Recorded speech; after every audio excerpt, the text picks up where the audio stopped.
Hello student, तो ये हमारा फर्स्ट वीडियो सेशन होगा क्लास 9 के बच्चों के लिए, जिसमें हम लोग चैप्टर 2 पॉलिनोमियल्स को समझेंगे। ठीक है, ये video session introduction video session है। इंट्रोडक्शन का मतलब ये हुआ कि इस चैप्टर में जितने भी बेसिक टर्म एंड कंडीशंस आए हैं उनको हम लोग समझेंगे कि बेसिक टर्म क्या क्या है ना।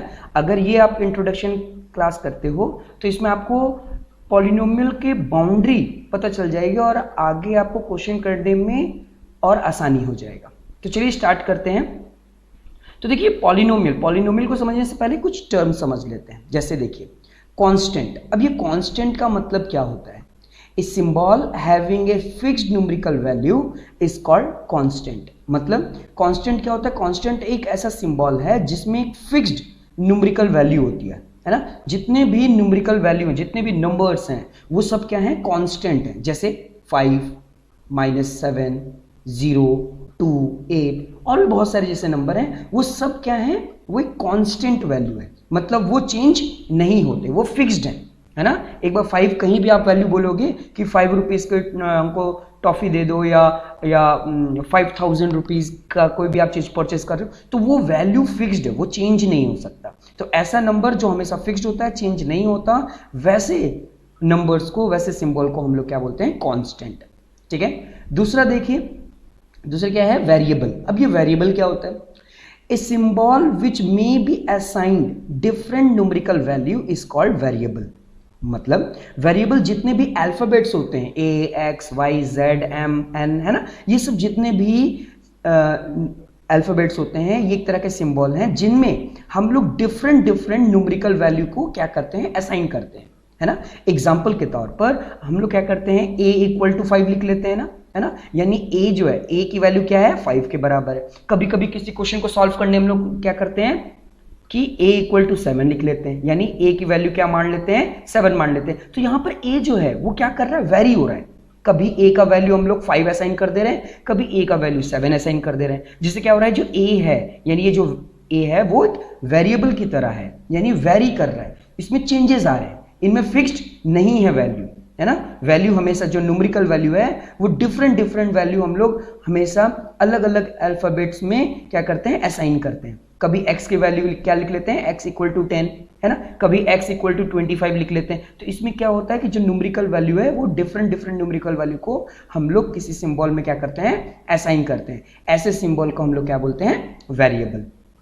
आई थिंक आपको समझ में आ गया वेरिएबल क्या होता है। चलिए नेक्स्ट देखिए, टर्म क्या होता है। तो टर्म क्या होता है? The combination of constant and variable, है ना। कांस्टेंट और वेरिएबल दोनों को कंबाइन कर दिया जाए, जोड़ दिया जाए। कांस्टेंट और वेरिएबल मतलब जितने भी नंबर्स हैं और अल्फाबेट्स, अगर इन दोनों को साथ में लिख दिया जाए, कंबाइन कर दिया जाए, तो वैसे कॉम्बिनेशन को हम लोग क्या बोलेंगे? टर्म। एग्जाम्पल के तौर पर देखिए 2x, देखिए 2 क्या है? कांस्टेंट, x क्या है? वेरिएबल। ये दोनों साथ में आ गए ना, कंबाइन हो गए, तो ये क्या हो गया? टर्म हो गया। नेक्स्ट देखिए 5a, 5 क्या है? कांस्टेंट, a क्या है? वेरिएबल। ये दोनों साथ में आ गए, मतलब क्या हो गया? टर्म हो गया। यहाँ पर देखिए 4y², है ना, यहाँ पर एक्सपोनेंट भी आ गया, y का स्क्वायर आ गया, है ना। तो ये भी क्या है? एक तरह का टर्म है, क्योंकि इसमें कांस्टेंट वेरिएबल दोनों आ रहे हैं। अब यहाँ पर क्वेश्चन उठेगा, शायद आप ऐसा सोचो कि सर यहाँ पर तो z है। जब यहाँ पर z है तब ये टर्म कैसे हुआ? ये z तो सिर्फ एक वेरिएबल हुआ, क्योंकि अभी आपने बताया कि जो ABCD है ये सब क्या है? वेरिएबल है। ठीक है, तो यहाँ पर z लिखा है तो ये तो एक वेरिएबल होना चाहिए। लेकिन ध्यान दो, ये z वेरिएबल तो है, लेकिन साथ ही साथ ये टर्म भी है ना। टर्म में जो कंडीशन होते हैं, कांस्टेंट और वेरिएबल दोनों का होना, तभी वो टर्म कहलाते हैं। तो यहाँ पे भी वो कंडीशन सेटिस्फाइड हो रहा है। कैसे? देखिए z के आगे कोई भी नंबर नहीं है, तो हम लोग ऐसा एज्यूम कर लेंगे कि वहां पर क्या है? 1 है, यानी वो 1 जो है वो हिडन है। यानी 1 क्या हो गया? वो हिडन 1 जो है वो एक तरह का क्या हो गया? कांस्टेंट। और z खुद में एक वेरिएबल है, तो दोनों साथ में आ गया ना। हाँ, तो ये एक तरह से क्या होगा? टर्म। यानी एक सिंगल कोई वेरिएबल भी है तो वो एक तरह का टर्म भी कहलाएगा। वेरिएबल तो है ही, साथ साथ टर्म भी होगा। चलिए नेक्स्ट देखते हैं। अब ये देखिए 6, देखिए 6 तो कांस्टेंट होता है ना। तो कांस्टेंट तो होता ही है, साथ ही साथ ये टर्म भी है, ये अकेला एक टर्म भी कहलाएगा। अब अभी आपके मन में फिर से क्वेश्चन उठेगा कि सर आपने ये z के बारे में बताया था कि z के आगे कोई कुछ नहीं है तो वो 1 होगा, तो ठीक है चलिए मानते हैं कि कि कांस्टेंट और वेरिएबल दोनों साथ में आ गया तो वो टर्म हो गया। लेकिन इसके साथ क्या, ये तो खुद ही एक कांस्टेंट है। तो देखिए इस केस में क्या होगा कि जस्ट इसके बाद यहां पर आपको कोई भी वेरिएबल नहीं दिखाई दे रहा, तो हम लोग क्या करेंगे, किसी भी वेरिएबल को एज्यूम कर लेंगे, जैसे x पे पावर 0 है ना, या y पे पावर 0 है ना। तो y पे पावर 0 या x पे पावर 0 ही क्यों रख रहे हैं, यानी किसी भी वेरिएबल के ऊपर पावर ही क्यों रख रहे हैं। तो हम लोगों ने पढ़ा है कि किसी भी x पे पावर 0 या y पे पावर 0 या z पे पावर अगर 0 कर दें तो वो पूरा का पूरा वैल्यू क्या हो जाएगा, 1 हो जाएगा, है ना। तो अगर मैं यहां पर ऐसा एज्यूम कर लूं कि 6 के बाद 6x पे पावर 0 हुआ, है ना, तो x पे पावर 0 होने के कारण ये x पे पावर 1 जो 0 है वो पूरा का पूरा क्या हो गया होगा, 1, है ना, वो क्या हो गया होगा 1, और 1 को जब 6 से मल्टीप्लाई करेंगे तो क्या हो जाएगा 6, यानी इस 6 में ये 6 कांस्टेंट है और जस्ट इसके बाद वेरिएबल भी तो आ रहा है ना, हिडन है वो वेरिएबल। कौन सा वेरिएबल, x पे पावर 0, तो x क्या है, वेरिएबल, यानी कांस्टेंट वेरिएबल दोनों साथ में आ गए, है ना, तो वो भी क्या हो गया, टर्म हो गया। देखिए इसमें क्या है कि कांस्टेंट हिडन है ना, और इनमें क्या है, वेरिएबल हिडन है, लेकिन ये फिर भी टर्म कहलाएंगे, है ना। जो कांस्टेंट है वो एक तरह का वेरिएबल भी है ना, सॉरी, जो कांस्टेंट है वो एक तरह का टर्म भी है और वेरिएबल भी एक तरह का क्या है, टर्म है, जैसे यहाँ पर एग्जांपल में दे दिया गया है। ठीक है, चलिए नेक्स्ट समझते हैं ये अलजेब्रिक एक्सप्रेशन क्या होता है। ठीक है, देखिए the combination of constant and variable. अब देखिए the combination of constant and variable क्या होता है, टर्म ही तो होता है ना, तो एक तरह से समझ लीजिए टर्म, है ना। Term connected by all the operation plus minus into divide is known as algebraic expression. इसका मतलब कि दो या दो से अधिक टर्म को ले लिया जाए, तो देखिए ये सब टर्म है ना, ये सब के सब टर्म है, दो या दो से अधिक टर्म को ले लिया जाए और इन सब टर्म को कनेक्ट किया जाए कुछ मैथमेटिकल ऑपरेशन के साथ। अब ये मैथमेटिकल ऑपरेशन क्या होंगे, वो प्लस माइनस इनटू डिवाइड। ठीक है, अगर इनसे इन सारे टर्म को अगर कनेक्ट कर दिया जाए तो वो मिलकर के एक एक्सप्रेशन बनाएंगे और वो एक्सप्रेशन क्या कहलाएगा, अलजेब्रिक एक्सप्रेशन। ठीक है, जैसे एग्जांपल के तौर पर देखिए x पे पावर क्यूब, ये एक तरह का टर्म है, क्योंकि देखिए ये वेरिएबल तो है लेकिन इसके आगे क्या होगा, कांस्टेंट 1, तो ये टर्म हो गया। 3x स्क्वायर वाई, देखिए x स्क्वायर वाई वेरिएबल और इसके आगे कांस्टेंट 3, ये एक टर्म हो गया। 5x वाई स्क्वायर, है ना, ये भी एक क्या है, बिल्कुल टर्म है। y स्क्वायर, ये भी एक टर्म है क्योंकि इसके आगे क्या होगा, 1 होगा। 6 के बाद में क्या होगा, y पे पावर 0 होगा, तो ये भी एक टर्म है। तो देखिए ये सारे के सारे जो टर्म हैं, ठीक है, ये सारे के सारे टर्म ये कनेक्ट हो रहे हैं मैथमेटिकल ऑपरेशन के साथ। देखिए ये टर्म और ये टर्म, पहला टर्म और दूसरा टर्म किस मैथमेटिकल ऑपरेशन से कनेक्ट हो रहा है, प्लस, है ना। दूसरा और तीसरा देखिए किस मैथमेटिकल ऑपरेशन से कनेक्ट हो रहा है, माइनस, है ना। तीसरा और चौथा देखिए पॉजिटिव, है ना। तो ये सारे के सारे जितने भी टर्म हैं, ये टर्म मैथमेटिकल ऑपरेशन के साथ क्या हो रहे हैं, कनेक्ट हो रहे हैं। तो ऐसे एक्सप्रेशन को, ये जो एक्सप्रेशन लिखा गया है, इन एक्सप्रेशन को हम लोग अलजेब्रिक एक्सप्रेशन भी कहेंगे। ठीक है, तो देखिए ये जो अलजेब्रिक एक्सप्रेशन है इसमें कितने टर्म है, कुल 5 टर्म है। ये देखिए 1 2 3 4 5, है ना, कुल मिलाकर 5 एक्सप्रेशन है ना, यानी सॉरी ये एक एक्सप्रेशन है जिसमें 5 टर्म है। ठीक है, ये देखिए ये पहला टर्म, ये दूसरा टर्म, ये तीसरा टर्म, चौथा और पांचवा, ये पांचों टर्म क्या हुए हैं, कनेक्ट हुए हैं कुछ मैथमेटिकल ऑपरेशन के साथ और मिल करके एक एक्सप्रेशन बना है जिनको हम लोग अलजेब्रिक एक्सप्रेशन कहते हैं। ठीक है, आई थिंक आपको अलजेब्रिक एक्सप्रेशन भी समझ में आ गया। चलिए अब आते हैं जो हमारा चैप्टर था पॉलिनोमियल। अब ये समझेंगे क्योंकि ये पॉलिनोमियल को समझने के लिए ये चारों टॉपिक समझना जरूरी था। चलिए अब समझते हैं ये पॉलिनोमियल का मतलब क्या होता है। देखिए पॉली का मतलब होता है मेनी, ठीक है, और मियल का मतलब होता है टर्म, यानी बहुत सारे टर्म जब आपस में मिलते हैं तभी पॉलिनोमियल बनता है। ठीक है, तो यहाँ पर कुछ अलजेब्रिक एक्सप्रेशन ही आ रहा है एक तरह से हम लोग बोल सकते हैं जिसमें बहुत सारे टर्म आते हैं, लेकिन इस पॉलिनोमियल में कुछ टर्म एंड कंडीशंस भी हैं। अब उसको समझते हैं। देखिए यहाँ पर पहले से पॉलिनोमियल को डिफाइन करने के लिए अलजेब्रिक एक्सप्रेशन को यूज किया गया और अलजेब्रिक एक्सप्रेशन को यूज करने के लिए टर्म को यूज किया गया और टर्म को डिफाइन करने के लिए कांस्टेंट और वेरिएबल को डिफाइन किया गया। मतलब सब एक दूसरे से ही डिफाइन हो रहे हैं। ठीक है, तो देखिए पॉलिनोमियल क्या है कि an algebraic expression of which exponent या power is a whole number और non negative integral power is known as polynomial. देखिए पॉलिनोमियल का तो मतलब ये हो गया कि पॉली का मतलब मेनी और मियल का मतलब टर्म, यानी बहुत सारे टर्म जब आपस में मिलते हैं तो पॉलिनोमियल बनता है। लेकिन पॉलिनोमियल का एक बहुत इंपॉर्टेंट कैरेक्टरिस्टिक्स बोलिए या इंपॉर्टेंट फैक्टर बोलिए, उसमें ये होता है कि कोई भी एक्सप्रेशन है ना, कोई भी एल्जेब्रिक एक्सप्रेशन जिसका पावर क्या हो, होल नंबर में हो या फिर उसका जो पावर है वो नॉन नेगेटिव हो। तो अगर किसी भी एल्जेब्रिक एक्सप्रेशन का जो पावर हो वो होल में हो, होल नंबर हम लोग जानते हैं ना, 0 से स्टार्ट होता है, 0 1 2 3 है ना, यानी 0 से नीचे नहीं जा सकता, यानी इंटीजर जो पॉजिटिव इंटीजर है ना, वो हो सकता है, नेगेटिव नहीं, है ना। तो होल नंबर 0 से स्टार्ट हो रहे हैं, है ना, डेसिमल वैल्यू नहीं हो सकती, है ना, तो इसी को होल नंबर बोलते हैं, है ना। और नॉन नेगेटिव मतलब जो पावर होगा वो माइनस में नहीं होगा, ठीक है। चलिए समझते हैं। और कभी भी जो पॉलिनोमियल होगा उसको आप कैसे पता करोगे, उनके जो वेरिएबल है सिर्फ वेरिएबल के पावर को देखना है, क्योंकि कांस्टेंट पे पावर हम लोग नहीं देखते, वेरिएबल पे पावर, है ना। तो ये देखिए, ये एक एग्जांपल दिया गया है पॉलिनोमियल का, क्योंकि देखिए इसमें बहुत सारे टर्म है। देखिए ये खुद एक टर्म है ना, बहुत सारे टर्म, कितने टर्म है, 1 2 3 4 5, है ना, 5 टर्म है ना। तो इन सभी टर्म में अगर देखिए इनका जो वेरिएबल के पास पावर है वो होल नंबर के हैं या फिर नॉन नेगेटिव इंटीग्रल पावर है। यानी देखिए y पे पावर 4 क्या है, होल नंबर है ना।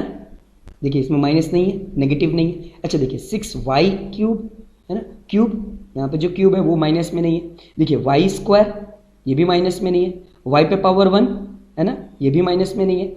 अगर यहाँ पे कुछ नहीं है तो क्या होगा, y पे पावर 0, तो y पे पावर 0 हो सकता है, क्यों, क्योंकि क्या बोला गया है कि जो पावर होगा वो होल हो सकता है, होल नंबर हो सकता है, होल नंबर 0 होता है ना, तो ये हो सकता है, तो ये पॉलिनोमियल होगा, ठीक है। ऐसे अलजेब्रिक एक्सप्रेशन जिनके वेरिएबल का जो एक्सपोनेंट होगा वो होल नंबर हो या नॉन नेगेटिव इंटीग्रल पावर हो, ठीक है, ऐसे एक्सप्रेशन को हम लोग पॉलिनोमियल बोलेंगे।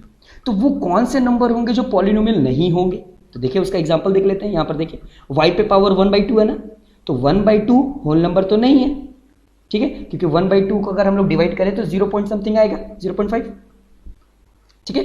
तो 0.5 आ रहा है यानी होल नंबर तो नहीं है, इसलिए ये पॉलिनोमियल नहीं होगा। यानी किसी भी वेरिएबल का पावर होल नंबर ही होना चाहिए या फिर नॉन नेगेटिव होना चाहिए, यानी नेगेटिव नहीं होना चाहिए, तभी वो पॉलिनोमियल होगा। तो देखिए यहाँ पर क्या है, ये एग्जाम्पल दिया गया है कि जो पॉलिनोमियल नहीं है। तो देखिए y पे पावर 1/2 अगर लिख दिया जाए तो ये पॉलिनोमियल नहीं होगा, क्योंकि देखिए 1/2 हो रहा है ना, तो ये होल नंबर नहीं है, ठीक है, इसलिए। अच्छा नेक्स्ट देखिए क्या लिखा हुआ है, 5x पे पावर -1। अब ऑब्वियसली बात है, आप समझ गए होंगे, पावर क्या आ गया, -1 आ गया, और -1 क्या है, -1 जैसे पावर -1 आ गया तो वो पॉलिनोमियल नहीं होगा, ठीक है। अच्छा रूट, देखिए अगर रूट है या इरेशनल नंबर भी होगा तब भी वो पॉलिनोमियल नहीं होगा। अब देखिए यहाँ x यानी वेरिएबल पे रूट बना हुआ है ना, तो अगर मैं इस पावर को हटाऊं, इस रूट को हटाऊं तो क्या आ जाएगा, 1/2 आ जाएगा। तो 1/2 क्या है, होल नंबर नहीं है, तो होल नंबर नहीं है तो ये पूरे के पूरे एक्सप्रेशन जो है वो पॉलिनोमियल भी नहीं होंगे। यानी किसी भी वेरिएबल पे रूट भी नहीं होना चाहिए, किसी वेरिएबल पे फ्रैक्शन भी नहीं होना चाहिए, किसी वेरिएबल पे माइनस का साइन नहीं होना चाहिए, तो ये सब नॉन पॉलिनोमियल मतलब पॉलिनोमियल नहीं है। ये देखिए 1/x है ना, तो अगर यहाँ पर देखें कि x पे पावर क्या है, 1 है, लेकिन अगर मैं इसको रेसिप्रोकल कर दूं, है ना, रेसिप्रोकल मतलब क्या हो जाएगा, तो जैसे ही मैं रेसिप्रोकल करूंगा तो x पे पावर जो 1 था वो क्या हो जाएगा, x पे पावर -1, तो जैसे ही -1 हो गया तो ये भी एक तरह का क्या पॉलिनोमियल नहीं होगा, है ना। तो 1/x अगर ऐसा भी लिखा रहा है एक्सप्रेशन तो वो भी पॉलिनोमियल नहीं होगा। अब जीरो जो है उसको जीरो पॉलिनोमियल बोला जाता है, क्यों, क्योंकि इसका जो डिग्री होता है ना उसको डिफाइन नहीं है, इसका जो डिग्री है वो डिफाइन नहीं है, इसलिए हम लोग इसे जीरो पॉलिनोमियल बोलते हैं, ठीक है। इनको अलग से हम लोग डिफाइन करते हैं जीरो पॉलिनोमियल, वो सिर्फ इसमें एक ही एग्जांपल आएगा जीरो, क्यों, क्योंकि इसका डिग्री डिफाइन नहीं है। चलिए नेक्स्ट देखिए क्या है, कॉफिशिएंट। अब ये कॉफिशिएंट का मतलब क्या होगा, देखिए a coefficient is a number used to multiply a variable. मतलब कॉफिशिएंट क्या होता है, एक नंबर है जो कि मल्टीप्लाई किया जाता है वेरिएबल के साथ, है ना। एग्जांपल के तौर पर बताता हूं, देखिए 2x² है ना, 2x² है ना, तो यहां पर 2 क्या हुआ, 2 कांस्टेंट हुआ, ठीक है, और x² क्या हुआ, वेरिएबल हुआ, ठीक है। तो देखिए 2 और x² आपस में क्या हो रहा है, मल्टीप्लाई तो हो रहा है, यानी 2 इंटू x² अगर करें तो क्या आएगा, 2x² ही आएगा, है ना। तो किसी भी वेरिएबल, जो भी वेरिएबल किसी नंबर के साथ मल्टीप्लाई हो रहा है तो वो उसका क्या होगा, कॉफिशिएंट होगा, है ना। तो देखिए क्या होगा, the coefficient of x² is 2, यानी x² का कॉफिशिएंट क्या होगा, 2 होगा, क्योंकि 2 मल्टीप्लाई हो रहा है इस वेरिएबल के साथ, है ना। अगर मेरे पास एक और अगर एग्जांपल होता, जैसे सपोज दैट होता 4x³ है ना, 4x³ यानी 4x³ के साथ क्या हो रहा है, मल्टीप्लाई हो रहा है। तो हम अगर पूछते x³ का कॉफिशिएंट क्या है, तो x³ का कॉफिशिएंट क्या होता, जस्ट x³ के जस्ट आगे जो भी कांस्टेंट वैल्यू होता, तो कौन सा है, 4, तो 4 हो जाता। यानी हम लोग क्या लिखते, the coefficient of x³ is 4, यानी x³ का जो कॉफिशिएंट है वो क्या है, 4 है।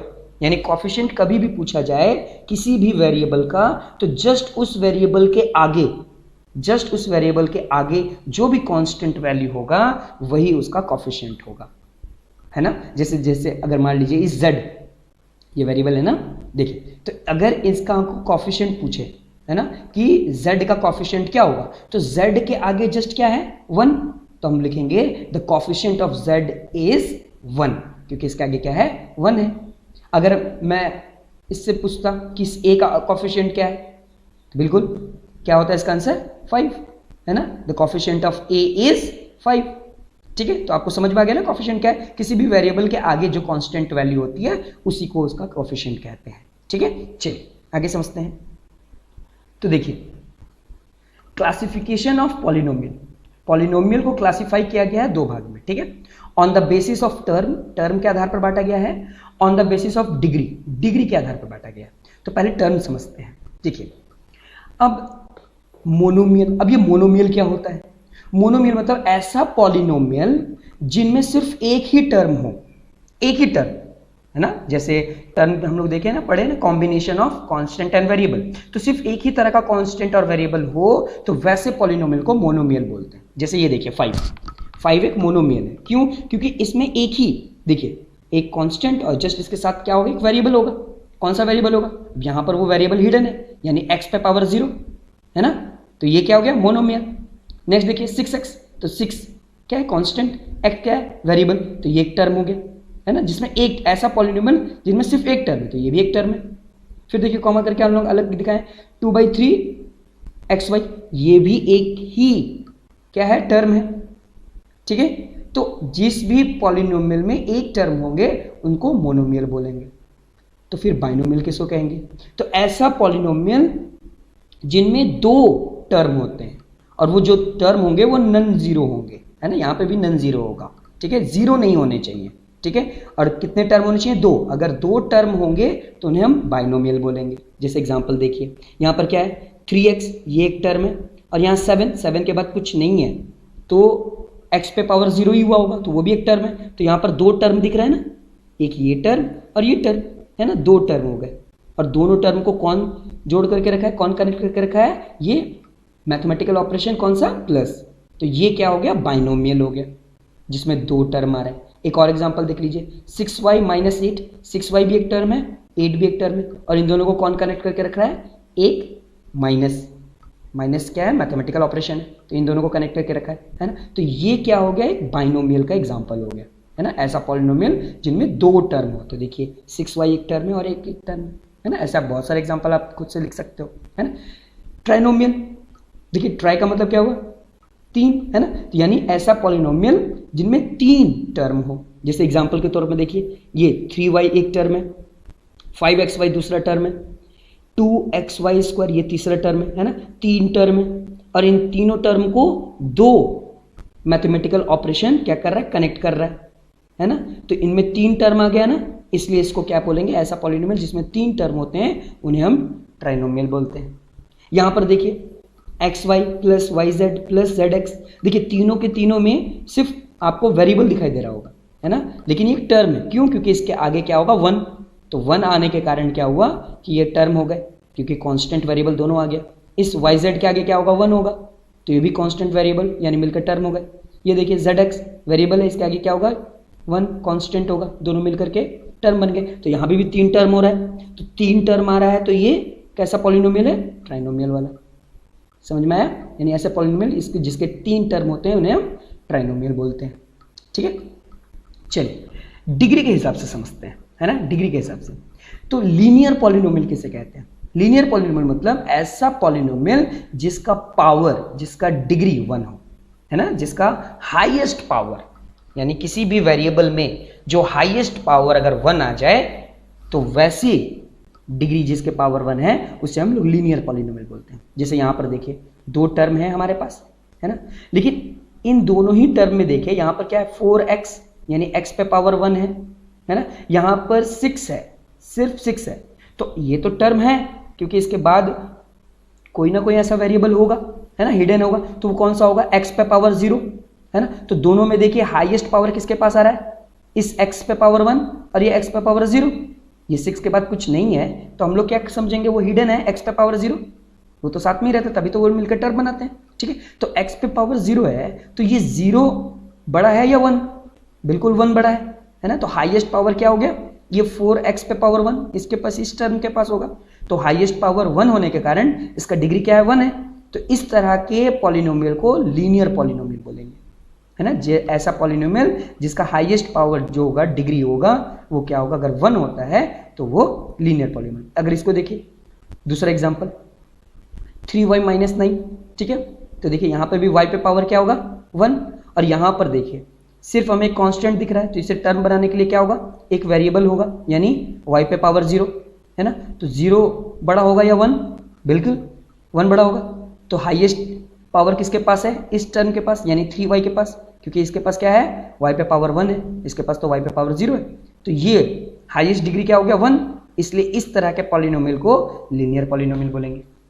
चलिए समझते हैं क्वाड्रेटिक पॉलिनोमियल क्या होता है। देखिए क्वाड्रेटिक पॉलिनोमियल मतलब ऐसा पॉलिनोमियल जिसका डिग्री 2 हो, है ना, जिसका डिग्री क्या हो? जिसका हाईएस्ट पावर क्या हो? 2 हो। तो यहां पर देखिए आप x पे पावर 2, ठीक है, प्लस 7x, x पे पावर यहाँ पर क्या होगा? 1, यहाँ 6, यहाँ पर x पे पावर क्या होगा? 0, तो यहाँ 0 है, इसके ऊपर पावर 1 है और इसके पावर 2 है, तो हाईएस्ट डिग्री किसके पास है? ये पहले वाला x पे पावर, है ना, वो भी क्या है? 2 है। तो ये पूरा का पूरा पॉलिनोमियल क्वाड्रेटिक पॉलिनोमियल कहला जाएगा, है ना। ऐसा पॉलिनोमियल जिसका हाईएस्ट डिग्री 2 होता है, वैसे पॉलिनोमियल को क्वाड्रेटिक पॉलिनोमियल बोलते हैं। तो ये हमारा पॉलिनोमियल तो है, लेकिन कौन सा पॉलिनोमियल होगा? क्वाड्रेटिक पॉलिनोमियल होगा, क्योंकि देखिए हाईएस्ट पावर क्या आ रहा है? 2, है ना। इसके और बड़ा पावर तो और किसी के पास भी नहीं है, क्योंकि इसके बाद देखिए हमेशा पावर हम लोग वेरिएबल पे ही देखेंगे, है ना, या किसी भी तरह का पॉलिनोमियल भी चेक करना है या नहीं है, तो हम लोग सिर्फ वेरिएबल से ही पता करेंगे कि वो पॉलिनोमियल है या नहीं, है ना। या डिग्री भी वेरिएबल पे ही देखेंगे, कांस्टेंट पे नहीं, है। तो वेरिएबल पे देखिए पावर क्या है? 2 है, यहाँ पे वेरिएबल पे पावर 1 है, और यहाँ पे वेरिएबल कुछ नहीं है, हिडन है। इसका मतलब क्या होगा? x पे पावर 0 ही हुआ होगा, तो 0 से बड़ा 1 और 1 से बड़ा 2, यानी सबसे बड़ा क्या है? 2। इसलिए ये जिसका भी पॉलिनोमियल का डिग्री 2 होता है उसको हम लोग क्वाड्रेटिक बोलते हैं। नेक्स्ट देखिए 5y² माइनस y प्लस 4, तो देखिए ये 4 के पास कौन सा वेरिएबल है? y पे पावर क्या होगा? 0। यहाँ पर देखिए y है, y के पास पावर क्या होगा? 1, और यहाँ पर देखिए y पे पावर 2, है ना। तो हाईएस्ट डिग्री किसके पास आ रहा है? इस 5y पे आ रहा है ना, 5y पे पावर 2 है ना। तो ये पूरा का पूरा जो पॉलिनोमियल बनेगा वो इस 2, यानी ये हाईएस्ट डिग्री जो 2 हो गया, इसके कारण ये पूरा का पूरा पॉलिनोमियल क्वाड्रेटिक पॉलिनोमियल कहलाएगा। चलिए नेक्स्ट देखते हैं क्यूबिक। क्यूबिक का मतलब 3, यानी ऐसा पॉलिनोमियल जिसका डिग्री क्या हो?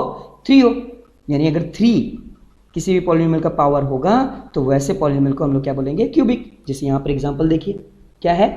4x³ plus 5x² minus 3x minus 1, है ना। तो यहाँ पर देखिए 4x³ यानी x के पास पावर क्या है? 3, यहाँ 5x² यानी x के पास पावर क्या है? 2, 3x यानी x के पास पावर क्या है? 1, और ये खुद में एक टर्म है, तो यहाँ x पे पावर क्या होगा? 0, 0 से बड़ा हुआ 1, 1 से बड़ा क्या हुआ? 2, 2 से बड़ा क्या हुआ? 3, यानी सबसे बड़ा जो पावर है वो क्या है? 3 है। तो ये पूरा का पूरा जो पॉलिनोमियल है ये क्वाड्रेटिक पॉलिनोमियल कहलाएगा। क्यों? क्योंकि इसमें हाईएस्ट जो पावर है वो 3 है। तो ऐसे पॉलिनोमियल जिसका डिग्री 3 होता है, जिसका पावर 3 होता है, उससे हम लोग क्यूबिक पॉलिनोमियल बोलते हैं। एक और एग्जांपल देख लीजिए यहाँ पर, 5y पे cube plus 7y square plus 9y plus 1, है ना। तो इसमें भी देखिए सबसे हाईएस्ट पावर किसके पास आ रहा है, इस 3 पे आ रहा है ना। तो ये पूरा का पूरा पॉलिनोमियल क्या होगा, क्या हो जाएगा, क्यूबिक पॉलिनोमियल। अच्छा, कोई भी ऐसा एक्सप्रेशन, यहाँ पर तो सीक्वेंस वाइज में है कि y पे पावर 3 प्लस y पे पावर 2 प्लस y पे पावर 1 और यहाँ पर 0, तो आप पता कर ले रहे हो। लेकिन अगर ये असेंबल्ड हो या आगे पीछे भी हो तो आपको उन सब में देखना है ना, उन सब में देखना है। कहीं भी अगर जिसका पावर ज्यादा आ जाता है, बड़ा आ जाता है ना, तो वो पावर को ही देख करके हम लोग बताएंगे कि वो पॉलिनोमियल कैसा पॉलिनोमियल है। अगर उस सब में कोई किसी में भी अगर ज़्यादा पावर आता है, जैसे 3 आता है तो वो क्यूबिक हो जाएगा, 2 है तो क्वाड्रेटिक हो जाएगा, 1 है तो लीनियर हो जाएगा, है ना। उसी तरह अगर किसी का डिग्री 4 होता है ना, तो उसको हम लोग बाई क्वाड्रेटिक बोलते है ना। किसी भी ऐसा पॉलिनोमियल जिसमें हाईएस्ट डिग्री 4 होता है ना, उसमें हाईएस्ट डिग्री क्या था, x पे पावर 4, है ना। तो वैसे पॉलिनोमियल को हम लोग बाई क्वाड्रेटिक पॉलिनोमियल बोलते है ना। समझ में आ रहा है?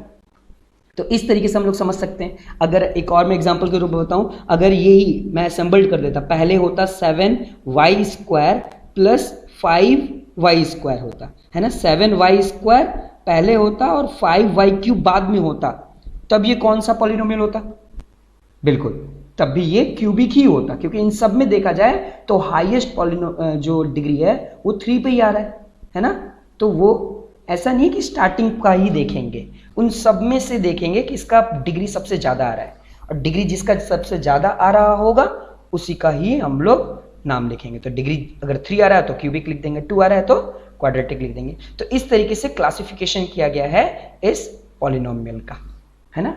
तो ये हमारा इंट्रोडक्शन वीडियो था। अगर कुछ ऐसा टॉपिक है जो मेरे से छूट गया होगा तो एक्सरसाइज जैसे जैसे सॉल्व करते जाएंगे, है ना, वैसे वैसे मैं उसको डील भी करते जाऊंगा और अच्छे से आपको समझाते जाऊंगा, है ना। और फिर भी अगर आपको किसी भी तरह का डाउट है तो आप जरूर कमेंट बॉक्स में पूछिए, मैं जल्द से जल्द कोशिश करूंगा कि आपके सवालों का जवाब दे दूं। ठीक है, मिलते हैं अब एक्सरसाइज में। ओके।